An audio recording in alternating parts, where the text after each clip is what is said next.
Alright, what's going on, everybody? It's That's Why Me coming at you with another video. You know what time it is. It's time to bring on that boxing. Today we're going to be talking about Errol Spence Jr. Holds 3 belts at 147 welterweight division. The big fish, the truth.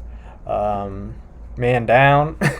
But for real, like, Errol is probably one of the best fighters I've ever seen at 147, especially because he's such a big guy. I always say he punches. When I hear the thump, it's like a middleweight, and his physique, he's just so rangy, and he looks so big against other 147s, even against Lugos, who I expected to look the same. They were physically the same, but when Earl's in there, he just makes your opponent look much smaller. The way he fights on the inside, gets off to the side, and throws he likes to throw to the body a lot. And Derek James is a really big advocate for beating guys up and not necessarily think that you're going to hit them with one shot. He says that to the Charlo brothers. Says that to Earl, and he says, hit him to the body, throw combinations up top, get off to the side, and then hit him to the body again.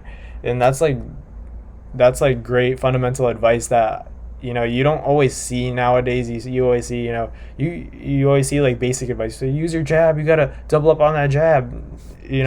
Why not throw a combination, get off to the side, and then throw to the body again, or throw an uppercut, which Errol Spence found success in against your Dennis Lugos. It's just so impressive to come off, that first of all, that Shawn Porter win, that razor thin decision win over Shawn Porter, where he knocked him down, I believe, the 11th, one of the later rounds, and he got the victory. And then he unfortunately got into that car wreck. Thank God he's still alive. And then he took a long time off, as one should, after coming off of a car accident. But then he went in to fight Danny Garcia. Danny Garcia, everyone always says that he could never compete with the best. But at the same time, he's look at his resume. He's knocked out Amir Khan, beat Lucas Matissa. He has a lot of Adrian Granados. He has a lot of very credible wins. Lost to Shawn Porter, Keith Thurman, and then obviously Errol Spence. That was a performance by Errol Spence I thought was very good, considering that he came off the long layoff. Everyone said, oh, he's not the same. Then you had the Manny Pacquiao. He had to pull out because of the detached retina.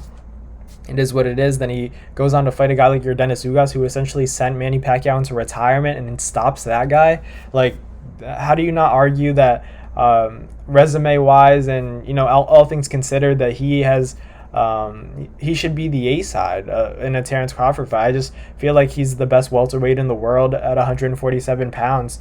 Since a Manny Pacquiao, since a Floyd, those guys dominated 147. Obviously, if those guys are still there, I put them above Errol Spence. But right now, I believe that Errol Spence is the best welterweight in the world. Obviously, Terence Crawford is right there with him, but this is just my personal ranking. I think that all things considered, Terence Crawford hasn't necessarily been as active as we want him to see. We haven't seen him fight in almost a year. It's coming around to be almost a year, coming this November.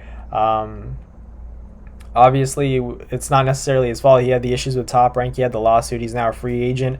So obviously, we want the Errol Spence fight to happen. But if that doesn't happen, we need to see something from Terence Crawford earlier, because Errol Spence recently fought. He recently fought against your Dennis Lugos. Whether or not you want to say, oh, that was months ago already. Yeah, sure, but it's still more recent than Terence Crawford, and by a decent amount. He fought Danny Garcia. He could have easily taken a long layoff after the detached retina, said, let me heal, let me get back to sparring, see how I feel, and then we'll think about negotiating a fight. Nope.